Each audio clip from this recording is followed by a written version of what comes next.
December মাসের আজকে ১ তারিখ। তো এই সময় কিন্তু কম বেশি শীতের যে গাছগুলোয় আমরা যদি লক্ষ্য করি, কম বেশি কিন্তু সব গাছেই কিন্তু কুঁড়ি আসতে শুরু করেছে। অলরেডি এই যে একটা অ্যালিসাম, যেমন এতে যেমন আমি ফুল নিয়েছি, তেমনি সব গাছে আসতে শুরু করে দিয়েছে। তো এই সময়ে আমাদেরকে কিন্তু কিছু জিনিস একটা মাথায় রাখতে হবে, যেটা যে আমি যে শীতের গাছগুলোতে ফুল ঠিক কখন নিতে চাইছি, সেটার উপর ডিপেন্ডেন্ট করে কিন্তু আমাকে কুঁড়িগুলো রাখবো বা পিঞ্চিং করব। তো আমি যদি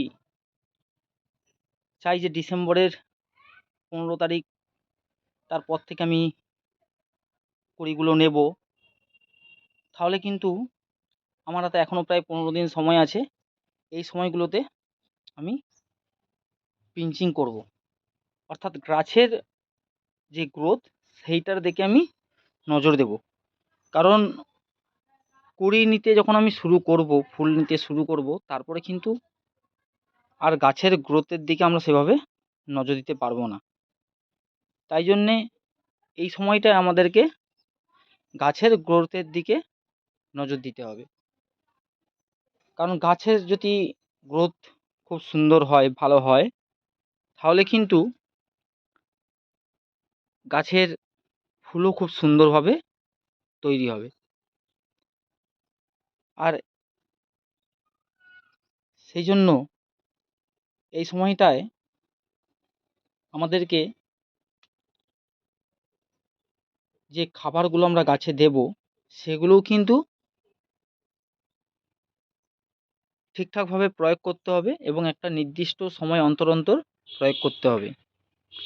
এই যেমন এখন চন্দ্রমল্লিকা গাছের প্রেগনেন্সি পিরিয়ড চলছে, অর্থাৎ এই সময় কিন্তু চন্দ্রমল্লিকা গাছের এবার কুঁড়ি আসতে শুরু করেছে। আমি কিন্তু আর কোনো কুঁড়ি পিঞ্চিং করিনি, আসছে। এই সময় এই গাছের খাবার একরকম হবে।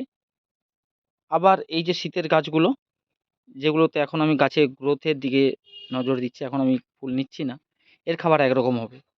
নাইট্রোজেন, ফসফরাস এই জাতীয় এনপিকে আমি ইউজ করব। আবার যখন আমি ফুল নিতে শুরু করব, কুঁড়ি নিতে শুরু করব, তখন আমি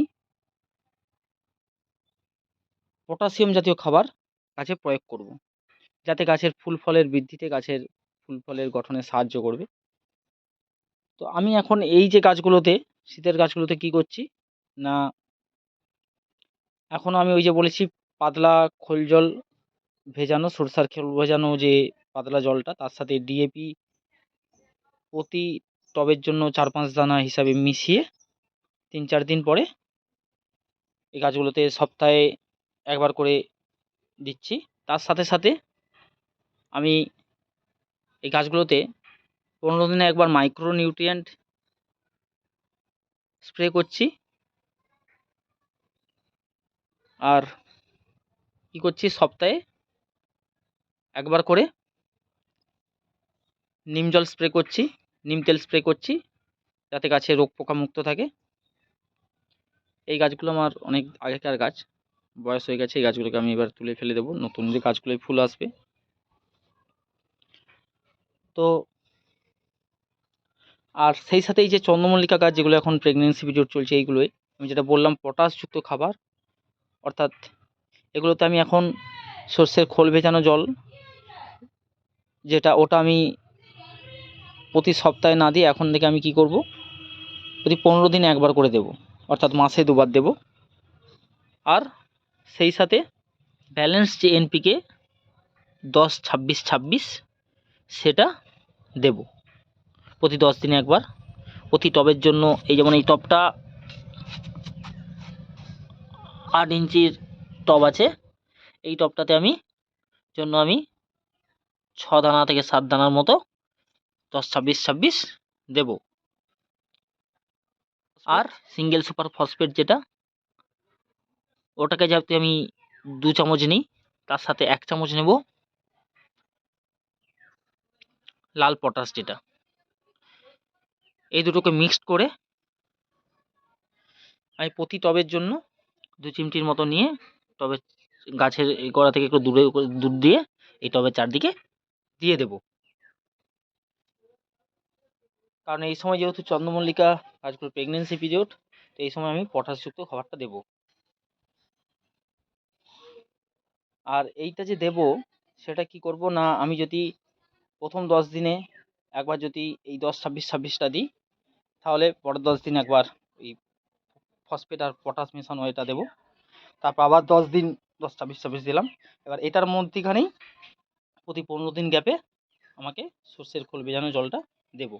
এই কিছু চন্দ্রমল্লিকা আমার খুব, আমি চন্দ্রমল্লিকা এবারে এমনিতেই দেরিতে লাগিয়েছিলাম, তারপরে কি হয়েছে এই চন্দ্রমল্লিকাগুলোতে ছত্রাকের আক্রমণ ঘটার জন্য গাছগুলো একদম গ্রোথ হয়নি। সব ছত্রাকের আক্রমণ হয়ে যাওয়ার জন্য দেখতে পাচ্ছ অনেক আমি বেছে দিয়েছি, তাতেও গাছগুলো কিন্তু সেভাবে হয়নি।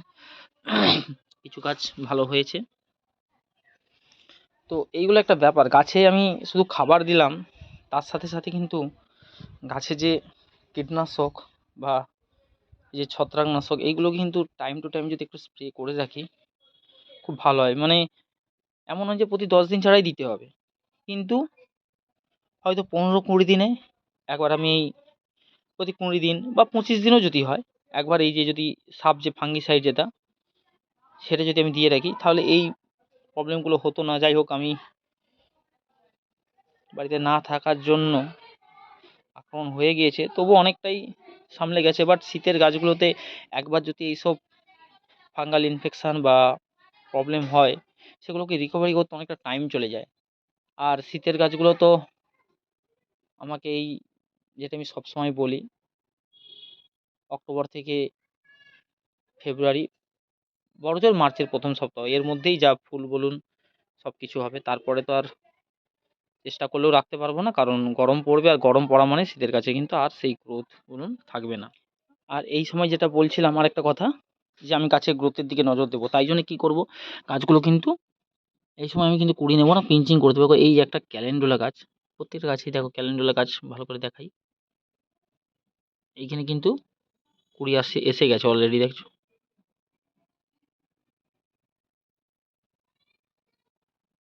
সেই কুড়িটা,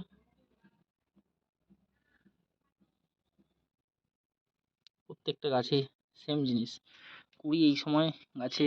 এই যে অ্যান্থেরিনামগুলো কিছু কুড়ি, অনেক পিঞ্চিং করেছি তবুও এখনও পর্যন্ত কুড়ি আছে প্রত্যেকটা গাছে। কিন্তু এই সময় এই জিনিয়াগুলো পিঞ্চিং করেছি, এখনও পর্যন্ত কুড়ি আবার আসছে। ঠিক আছে, এই সময় এইগুলোকে আমাকে একটু মাথায় রাখতে হবে। এই যদি পিঞ্চিং করে দিই তাহলে কিন্তু গাছগুলো এখন একটু বুশি হবে, এবং গাছ যখন বুশি হবে তখন অটোমেটিক আমি ফুলগুলো ভালো পাবো। পিটুনিয়াও সেম একইভাবে অনেক পিঞ্চিং করেছি, দেখছো একটা থালাতে আমার এই প্রতিবারে আমি এরকম 3টে করে গাছ লাগাই এই থালা জাতীয় টবে, এবারেও তাই করেছি। আস্তে আস্তে টবগুলো ভরে যাচ্ছে, যখন গাছগুলোতে পিঞ্চিং করছি বুশি হচ্ছে। ঠিক আছে, সেখানে একটা হ্যাঙ্গিং টবে পিটুনিয়া আছে, একইভাবে সেই ইমপেশিয়েন্ট এটাও যখন করছে আস্তে আস্তে বুশি শেপ নিচ্ছে হবে। এই সময় আপনাকে গাছগুলোকে বুশি করতে হবে। গাছ বুশি হয়ে গেলে একবার, তখন আপনা আপনি গাছে ফুল যখন ফুটতে শুরু করবে ডিসেম্বরের মাঝামাঝি সপ্তাহর পর থেকে, 15 তারিখের পর থেকে, 20 তারিখের পর থেকে, তখন দেখবেন গাছগুলো এত সুন্দর ফুলে ফুলে ভরে উঠবে, সেটাই ব্যাপার। এই সময় শুধু আমি এরকম পিঞ্চিং করে দেবো, কোনো গাছই নেবো না। এই যে গাঁদাগুলো এখানে আমার ইনকা আছে, তার সাথে সাথে ভ্যানিলা সাদা গাঁদা আছে। তো এইগুলোই আপনারা এখন ফলো করে চলুন। এই ডিসেম্বরের আজকে 1 তারিখ, এই সময় আপনারা এইগুলো ফলো করে চলুন, দেখবেন আপনাদের বাগান খুব সুন্দর ফুলে ফুলে ভরে উঠবে।